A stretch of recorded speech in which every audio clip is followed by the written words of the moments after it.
Денеска соговорник ќе ни биде Michael Kögeler, генерален директор на Multicountry регионот за Microsoft, кој опфаќа повеќе од 15 земји во Централна и Источна Европа. Hello, Michael. Hi. First of all, thank you for your time. I know that you have a busy schedule. I'll try to be as precise and as fast as I can. You saved the best for last. Yeah. I know. Of today, so good. I know. Yeah. So today is officially the second and the last day of Microsoft Visio Reloaded. Yeah. It's about the end. How do you feel? How do you spend your time here? Do you like very it? busy. I loved it. I really loved every minute of it. From getting here, to be honest, to now we have a party tonight, like you just mentioned. Everyone speaks about the party. No, it was great. I mean, it was great. The mix of the presentations. I did my story, which was fun to do. I always love to do that. To speaking to many customers, many partners. People clamped me while I walked around. Hey, do you have a minute? I want to talk with you. It was amazing. And then in between, I had tons of meetings with ministers and partners and customers and everything. So it's a very, very busy days, to be honest. Your first time in Macedonia? Yeah. You liked it here? I'm impressed. No, I'm truly impressed. I mean, it's a long time ago since I added a new country to my list of countries I've been to. This is one of the rare times it happened. But I mean, I told it to the television, your colleagues today as well. There's an interesting vibe in the country. I'm not sure what it is, but there's a vibe of passion, enthusiasm. People are excited about the future. And to be fair, when I came into Skopje, I thought this is a new city. They're building this. They started with this 4 months ago or something. Everything like looks Dubai. new. Yeah, it's like Dubai, but it's Dubai with a more cultural background because you rebuild buildings in the old format. And when I opened my windows yesterday morning, I'm in a room somewhere. I don't know where I looked at this Republic Place or whatever it's called. Yeah. Amazing view. I thought, where am I? So I love it here. Now it's fun, and the people are also very nice and interesting. That some of you guys and girls believe in yourself very much. Some people are very shy. It's also interesting. Anyway, so I love it here. It's fun. Yeah, cool. So what you said, how you compare the audience here from the audience that you when you did your keynotes or speeches in the other countries? It depends a lot. I made a joke in the keynote I think yesterday. Yeah, you did a lot of jokes, and I'm not sure that everyone gets the joke, or at least they're shy. If they get 1/4 of my jokes, it's okay. They have a good afternoon then. But it depends a lot. I mean, I worked in many countries in my life. I mean, I worked in MIA, Middle East, and I mean, I made a joke yesterday about presentations in Saudi Arabia where you have all those guys in the local costumes looking at you, sitting like this for 2 hours, and then you think they're going to kill me when I leave the room. And then they're very excited afterwards. They come to you, up to Russia in Moscow. You look at CEOs that do emails all the time. You kind of think, okay, I completely messed up. Nobody responded. And afterwards they said, we have meetings with you in rooms. And if you're in the Netherlands, you ask a question, can somebody, it's me.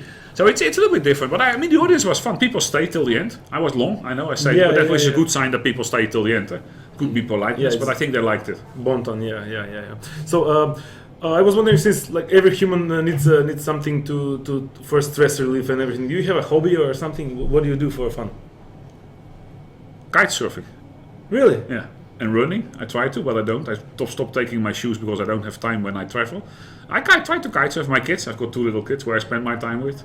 Cool. Yeah, for the rest, to be fair. Kite surfing on water or on kite surfing with a kite on the water. Yeah, and snowboarding as well in winter, of course. I'm a big snowboard fan, so I try to snowboard 2-3 times a year with friends. But to be fair, it's not that I feel dead at the end of the day or something, that I need to de-stress.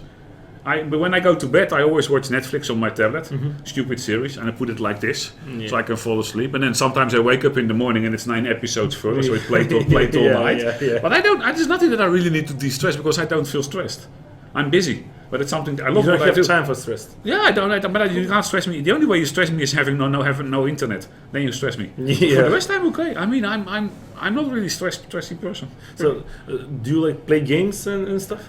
On computer Of games? course, I do. Yeah, computer, Xbox, anything. I play. I have an Xbox 360 at home, of course, and I used to do a lot of shooting games, like what's it called, the Tour of Duty kind of stuff. Call of Duty. But the problem with that is, if I start doing that, I don't do anything else anymore because I get addicted. So I stopped playing those games. What I do now, that's the only thing I do actually, and it's a big hobby of my son and myself.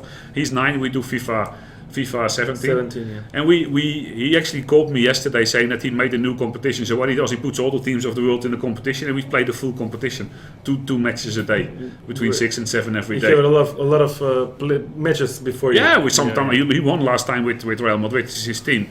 But I think it took us 2 months to play the full competition, Yeah, which is fun. yeah. Every day we look forward to the match of the day. I'm gonna beat you, and so it's fun. Yeah. And it's also nice for him. He quality loves it. time. Yeah, it's a quality time with me as well. He loves it. So. When Xbox One came out, it came out to a little bit a bumpy start with everything, but after that it catch up the competition.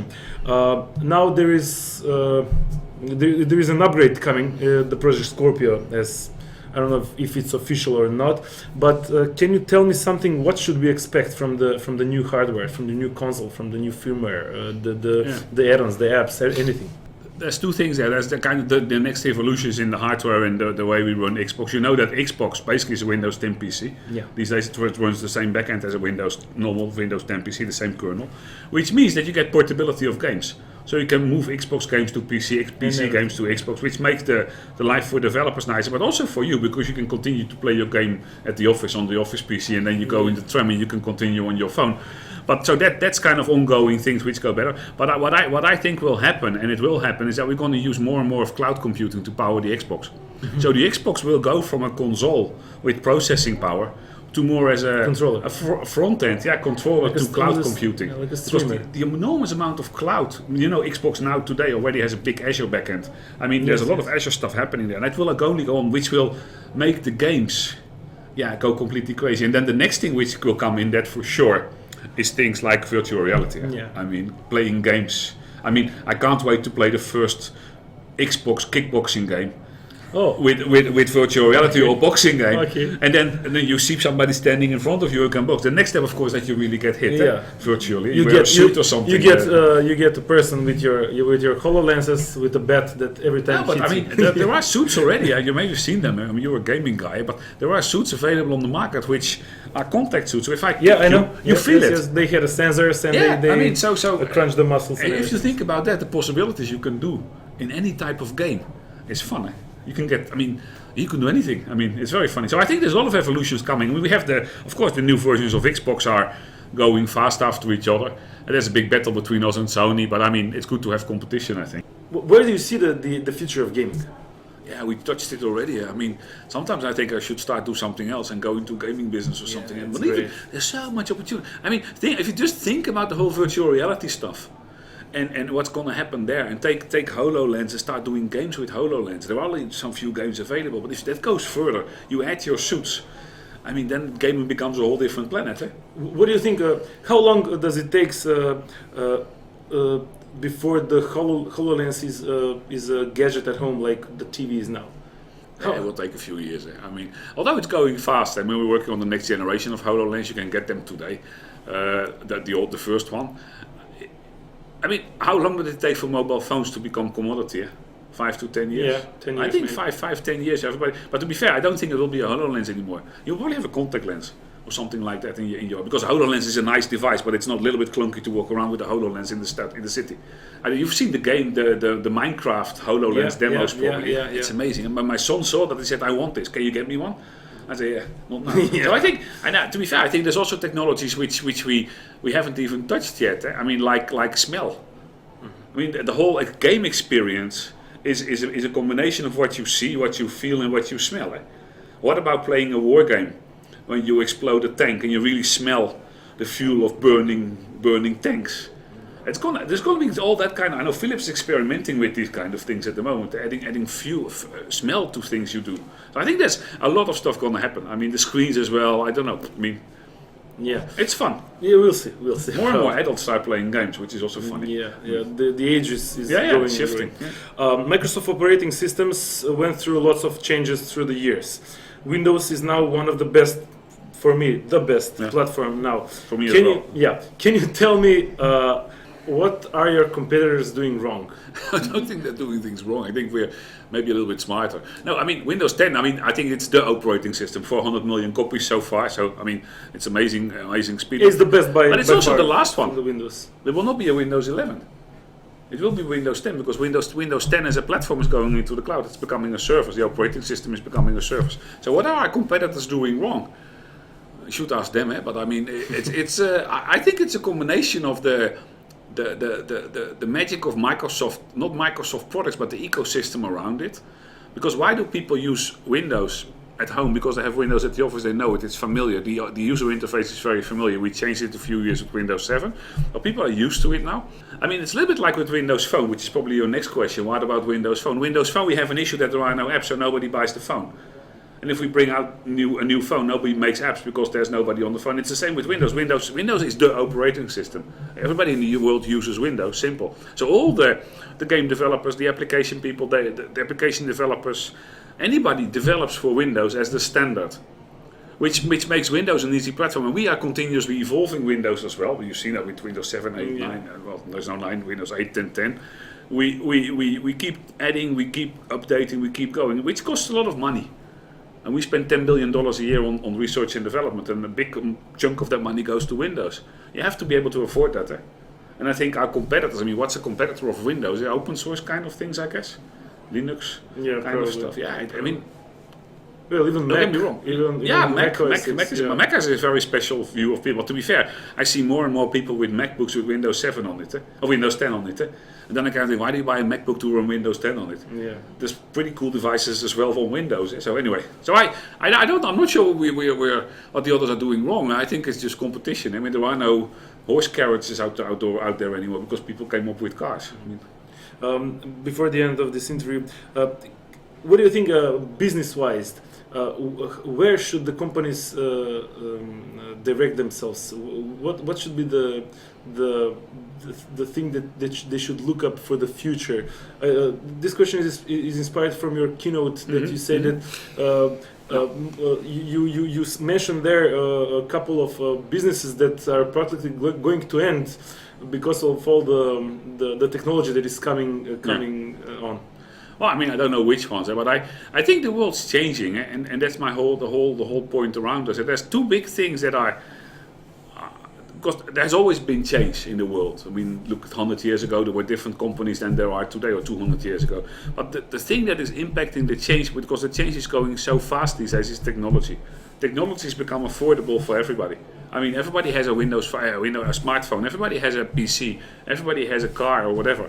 And I think the availability of technology to companies helps more companies than ever to do what they think they want to do, what their great idea is. So business-wise, what do businesses need to do? I think they need to kind of understand where they want to go. That's where it starts. Because if you're in the cookie business, you bake cookies. What do you want to do as the next step? You want to make better cookies, bigger cookies, nicer cookies, whatever. You want to export cookies. So if you know where you want to go, technology can help you to get there very fast. Because at the end of the day, you want to sell cookies. You don't want to do technology. And I think the trends and the changes in technology are going so fast that the companies who understand technology faster than their competitors, or companies who understand technology and enter a whole new market, like take Uber. I talked about Uber yesterday. They're a taxi company without taxis. It's a little bit weird. Take Airbnb, it's a hotel chain without beds. Take Microsoft, it's a telecom operator without any networks. Why? We saw technology, we used it. Airbnb saw technology, they used it. Uber saw technology, they used it to change the business. And I think that's what companies continuously need to do. And that's why we try to help in all our partners, help them understand what technology can do, but they need to tell me where they want to go. So if we have the same interview next year, I hope so, we should do it. It would be interesting to look a year back, but I think a lot will change fast. I think it will go faster than people think. Many times I speak to CEOs or whatever of our customers, and then they say, yeah, I know, but it's not going to happen to me. And then I tell them, I said, look, by the time you realize it's happening, you're too late, you're gone. I can give you 5 branches where I would not spend a penny on today, because they're not going to be there in 5 to 10 years. Very simple. Airlines is going to change, for sure. The moment you don't have to travel anymore for business, I'm going to stay at home with my kids and do a video conference with you. I mean, stores. I showed you the example yesterday of the lady fitting clothes. What if you can do that at home? You don't need to go to a store anymore. You just stand there and you watch the clothes getting onto you. I want that, and let it delivered home. Grocery stores, same story. Why do you need to go into a supermarket and pick, I don't know, spaghetti, tomatoes and cheese to make spaghetti? The refrigerator can the refrigerator can do. Or you can say, look, send me spaghetti bolognese for 4 persons and steak with French fries for 5 persons on Tuesday, and it comes. So, I mean, it's going to be fun. Yeah. It's going to be fun, really. Thank you very much for this interview. Thank you for the time. Thanks for coming to Macedonia and I love it. Giving your speech and everything. It was pretty inspiring to hear your keynotes. So I hope we see you the next year. January. Yeah, I'm back in January. I promised Really? the Deputy Prime Minister today. Yeah. So thanks for having me. It was good speaking to you, and I look forward to see you again. We should meet next year again. Yeah, of Let's course. block the interview. Yeah, I'll be where you fun. with the Prime Minister. With the Prime Minister, we can do something. I'll try to fix something. Okay. Okay. Thank you very much. Thank you. Thanks.